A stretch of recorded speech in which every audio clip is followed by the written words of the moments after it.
Whew. Philadelphia. Philadelphia. Let's talk about you, man. Rough. Black quarterback series. King Keats. King Keats. Series. Series. Series. Series. I see you, bro. So, hey, if you're new, my name is Keith. I do Black Quarterback Series, and today, Philadelphia should be panicking today, right? So, let's do Philadelphia and Kansas City at the same. So, Jalen Hurts was 18 for 30, 158 yards, a touchdown. Kansas City, on the other hand, Mahomes was 19 for 29, 245 yards, a touchdown, and an interception. Philadelphia was never in this game at all. Ever. Ever. And you can say it was about the protections and it was this and it was that. They went down to Tampa Bay and got smacked in the mouth. And it was never close. I'm talking about absolute bloodbath. Just like it was with Jaden Daniels. We'll talk about Jaden Daniels later. Absolute bloodbath, right? As versus Kansas City, where they got down by 10, and then you look up and they won the game. Just because they knew how to make all the plays they needed to win the game. And so so why I say both of these, right? Both of these are supposed to be Super Bowl contending teams, right? And we look at Kansas City and we like, oh, y'all don't look the same. Mahomes doesn't look the same. Y'all winning games like this. Y'all don't look as dominant as you thought you would. And nobody is panicking because it's the freaking Kansas City Chiefs. The Kansas City Chiefs. Nobody's panicking because we just know that they're going through the motions, right? And they're getting helped by the refs. But ultimately, they're going through the motions. But with the Eagles, I think it's time to panic, and you might need to make some moves. Like, I know that his two top receivers are out. Jalen Hurts. I know his top two receivers are out, right? But that shouldn't make your offense inept. I mean, you score 16 points, and it's you and Saquon Barkley in the backfield versus Lamar Jackson and Derrick Henry. They look absolutely unstoppable. That's how you guys should look in the NFC. Y'all should look unstoppable. The Tampa Bay Buccaneers are not the 85 Bears. Now, Baker Mayfield might be a top 10 guy now, but they're not 33 points better than you. You know what I mean? You score 16 points and two of those points are on a block punt return. Kelsey and the two injuries, or the injury, the A.J. Brown injury, shouldn't be that big of a deal. Now, it's a big deal. Don't get me wrong. It's a big deal.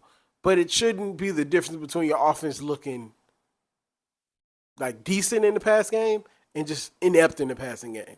Because honestly, to me, it looks like Jalen has regressed. Like, now Jalen wasn't that great of a passer to begin with, but Jalen is starting to look like he's in the Tua category. Nothing wrong with it. We're still going to cover him. We love our boy. But when everything's great around him, he looks great. But when there's a couple things off, he looks average. Like, he hasn't looked like an MVP in a minute. So, hopefully I'm wrong. But if I'm the Eagles, I'm panicking. I'm definitely panicking because your defensive signings, well, all the Georgia boys, that defense is just not living up to expectation. And it's just, every time I watch you guys, I'm just disappointed. And maybe that's me for putting more energy in you guys than you should. But we're a month into the season and you look mid. I hate to say that. But, yeah, so that's the Eagles. And like I said about Kansas City looks mid as well, but they're just winning games. That's just what Kansas City does. That's why I have a hard time covering Kansas City, because it's like anything I say, will it really matter? Because Kansas City is like, Kelsey had a day today. Kelsey ain't done nothing all season yet. So I thought I'd put those two in the same review because it's just the differences in how we cover them too, for rightfully so. But it's just crazy. It's just crazy. But let's get to Pittsburgh. So Pittsburgh showed a lot today. They showed a lot, and they showed what I was worried about. When they get into games like this, can you guys win those games? They didn't win this one, but I'm very confident in the fact that they can win these games because I put down 3 or 4 miscues that if they didn't do these, they probably win the game. 4 counting the Pickens drop. The Pickens drop in the second quarter when he was stretching to get more yards. No, I'm sorry. The Pickens catch when he was turning, try to get more yards, and he got it punched out. That was huge. That could have been a field goal. The Justin Fields fumble, that could have been points. You miss a field goal, that could have been points. And the bad snap was forced Justin to have to be a superhero on that last drive. And as well as not getting out of bounds, and then you have to run and hurry up and snap the ball on 3rd or 4th down. So those are like 4 or 5 instances where if they don't do that, they win the game. Even though they were down 17, like 17-0, right? So, and Jalen was still good, or Justin. Justin was still good, 22 for 34. Is that his yardage? Okay. And Justin Fields was still good, 22 for 34, 312 yards and a touchdown, 10 carries, 55 yards, 2 rushes. The defense just didn't have a good day. They've won every game like this, but the defense just didn't have a good day. TJ Watt didn't play well. And, as well as the defense has been playing all year, you're going to have one of these days. You let Joe Flacco fry you. And AR, I wouldn't say he was frying you, but you let AR play well and go up and down the field on you. So it's just, you have days like this, but it was encouraging what I saw from Justin Fields in that offense. And they can score. That was the whole thing. Can they score? And they showed me they can score this weekend. Houston. CJ was 27 for 40, 345 yards and 2 touchdowns. This offense has the greatest show on turf vibes if they can get it together. These dudes are special today. Like, it's a divisional game, so you know it's going to be real, real tough regardless of the records. And what it came down to, the best player on the field making best player on the field throws. And CJ did that. Him, Nico, Stefan, all of them did it, and they ended up winning. So, no huge analysis on this game. No major analysis on the game. All I'm going to say is CJ had a legacy moment, and he became legendary in this moment, like we knew he could be. It's just steps to being a GOAT or being one of the best ever. And I'm super proud of CJ for handling that moment well, as he always does. Okay, so let's get into the rookies. So we've all talked about how, oh my God, Caleb Williams is supposed to be the next grade, and Caleb Williams this, Caleb Williams that. He's looking real regular. Now, when I say real regular, I mean he looks like he's progressing, and he's going to be a good quarterback, right? And just the infrastructure around him is terrible. It's terrible, right? But everything he's doing, Justin did last year. Like, Justin could have went 17 for 29, 157 yards, a touchdown. Dealing with a shoddy offensive line, and the defense pulls it out and wins at the end. Like, Justin did that last year. So I just want to set the stage that nothing Caleb is doing this year is world-altering and world-bending, right? Because Fields did it last year.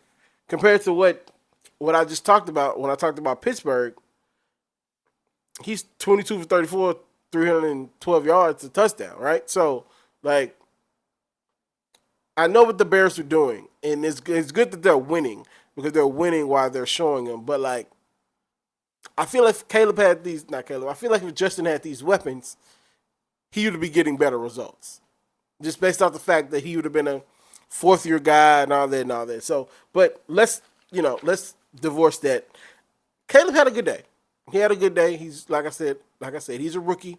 He's still learning how to win. He's still learning how to play within the system. So I'm not really gonna get into him like that. But he had a decent day and they ended up winning. That's really all that matters. He ended up winning, and he didn't look too crazy on his way to winning. But when you compare him to his colleague, as I flip over the pages, if you compare him to his colleague, Jaden Daniels, who was 26 for 30, a touchdown or interception, 233 yards, with his running back doing 21 carries, 101 yards, and a touchdown, and just absolutely dispatching the Cardinals. Like, I don't know what the Cardinals are doing. Like, we're gonna have to. I'm might have to make. Remember, I told you guys earlier this season that some teams might just fall off the series because I have to prioritize. The Cardinals might end up being one of those because I don't know what they're doing. I saw the Cardinals. They just didn't have any it. They just, and we're gonna get into that with Cleveland too. Cleveland as well. I know I'm bouncing all around. Cleveland just didn't have an it. Like, even, we'll talk about Cleveland when we get to Cleveland. But Arizona just didn't have. I didn't feel when they got down. I just didn't feel like they were gonna win. I never felt like they were fighting to win. They gave up on tackles. Just let the dude walk in. Like, it was. I don't know what it is about the organization, but it just doesn't look like they really care too much about football. Like, they feel like an NPC franchise, if you know what I mean. Where they're gonna be there, they be around, they're gonna play football, but ultimately they don't really care about it. And I love me some Kyler Murray, and you guys know I love Kyler Murray. I've been championing him when most people's giving up on him, but like, I would love to see Kyler Murray in another situation, even though a lot of this is his doing because of his contract. But I would love to see him in a better situation to, like I said about Chicago, an organization that cares about his side of the ball. So I don't know. And then you'd be like, he had Cliff Kingsbury. So I don't know. I really don't know what to tell you about Arizona Cardinals other than they just don't look like their heart is in it, like nobody. But let's put that on the shelf, Arizona Cardinals. Let's go back to Caleb for a minute. So to put a bow on the Caleb discussion, I think Caleb's going to be good. But just like Trevor Lawrence, you came in the league and you were supposed to be transcendent. You were supposed to be transcendent and like all worldly, but you're looking pretty average. Like even Lamar Jackson, Josh Allen, even AR to an extent, Anthony Richardson, they have flashes where you're like, whoa. You know what I mean? Caleb hasn't had that yet. No, we're a month into the season, so you can still have that. But I just don't see it. I just don't see it yet. Now you can be like Keenan Allen's heard Romar Deuce says Gimpy, but if the talent's there, the talent's there, you know. And I just don't see world shattering. I just don't see world shattering talent. I just don't see it. So we talked about Jaden a little bit. We talked about Kyler Murray a little bit, but what Jaden is doing as a rookie at 23 years old is something special. And we might have a C.J. Stroud, Bryce Young type of situation where the second overall pick is better than the first overall pick. So it's going to be interesting to see. Jaden Daniels is definitely the runaway rookie of the year right now, at least offensive rookie of the year. Runaway and hide, right? So, and we'll probably never see a prospect as this clean as Jaden is because he was in college for 6 years. So, shout out to Jaden. Just awesome. This is an awesome football player. Like I said, the DMV has two of the most talented quarterbacks to ever see this game. And I stand on that. I stand on that. All right. So the last thing we're doing is the Browns. So let's get his numbers out the way, and then we can talk about the craziness that is the Cleveland Browns. So Deshaun Watson was 24 for 32, 176 yards, a touchdown, an interception that I'm going to show right now, where he threw the ball and it popped up and it was a duck at that point. I don't really put that on him. I feel like the NFL should have errors like Major League Baseball does, because you can't sit here and tell me that that's Deshaun's fault, that he threw the ball, it popped up, and then it went to a Raider, right? So I just feel like that should be on the receiver some type of way. But the Browns should have. I think I said this last week. The Browns killed themselves from their O line. Just I looked at the injury report for Week 4. Their whole offensive line is on the injury report. If I remember, I'm gonna put a screenshot of the injury report up. Their whole injury report it said C T T C right guard. It was just all offensive linemen. So they're in there playing with second string, third strings, and possibly fourth string guys, and they like, Deshaun, go save us. And then so you have these guys in here, and this is what you get. You look good in the first quarter. They up 10-0 in the first quarter. And you're like, oh, okay, here go Cleveland. And with the offensive line and everybody being so inconsistent, they didn't really score much after that. I think the final score was 16-20 with what's the guy name? I'm forgetting, his name is escaping me right now, but the quarterback for the Raiders, Gardner Minshew. Gardner Minshew looking like Daniel Jones or Josh Rosen or somebody. Like, he looked terrible yesterday, right? But the running game was elite, so that's how they was able to win. And they don't have their two best players. Cleveland, you just have to win this game, but they just went out of their way to not win this game. It's like, it felt like they was throwing the game, but it was because of inept offensive line play. Like, the scoring, even with all that being said, they had a chance to win this game, and they should have won this game, but they didn't win the game because they had a holding call on the final drive. After Deshaun throws a beautiful pass and they score, they call it back because of holding. And that happened multiple times. The defense got a touchdown. They missed the field goal, which puts them behind the 8 ball, because instead of having to get a field goal, you got to get a touchdown now. So it just changes up the math and everything. So Watson looked decent. And I've been saying that for a few weeks now. I don't think we're ever going to get 2021. I think 2021, 2020. I don't think we're ever going to get that Deshaun again. I think that Deshaun is sailed. Like, Deshaun has a lot going on in his mind, and they made reference in the broadcast about this only being his 16th start for Cleveland. He's been in Cleveland for, I don't know, 2 years now? And this is only his 16th start? Like, between the injuries and him getting, going through what he went through, I covered all that. You can Google Black Quarterback Series, probably Deshaun Watson or something like that, and it'll all pop up. But I'm not going to put this on Deshaun because he don't have much to work with. And, like, he can't not have mistakes. Well, he cannot have mistakes, but he can't make the offensive line block better for him. He can't kick the field goal for him. Like, we're going to blame Deshaun because, everybody hates Deshaun, and rightfully so. I don't think he did it, but I'm not here to play judge. But he's in a tough situation. His defense is still elite, with all that being said. His defense is the only reason they're even in these games. So yeah. Shout out to Cam Ward making a great play. Shout out to Shadur Sanders and them, as always, for showing up and having the media move the goalposts as they normally do. They had a great game. Travis Hunter, the Heisman Trophy candidate, as usual. And shout out to Derrick Rose. Derrick Rose retired. So the football stuff is over. If you don't want to hear this shit, bye. I'll see y'all next week. But everybody knows I'm a LeBron fan. I started this channel. There are some videos about me celebrating LeBron winning the 2020 championship. Some of my first videos was of the Last Dance stuff.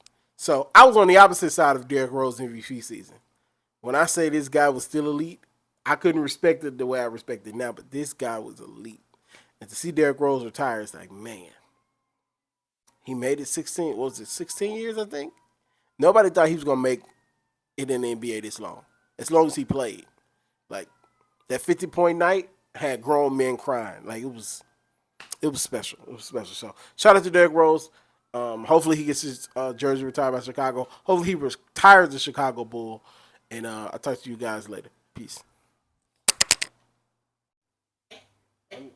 I'm trying to motivate. I'm trying to get people to relentlessly follow me like he is, no matter what I say. That's what I'm going for. If I'm trying to be anything. Yeah.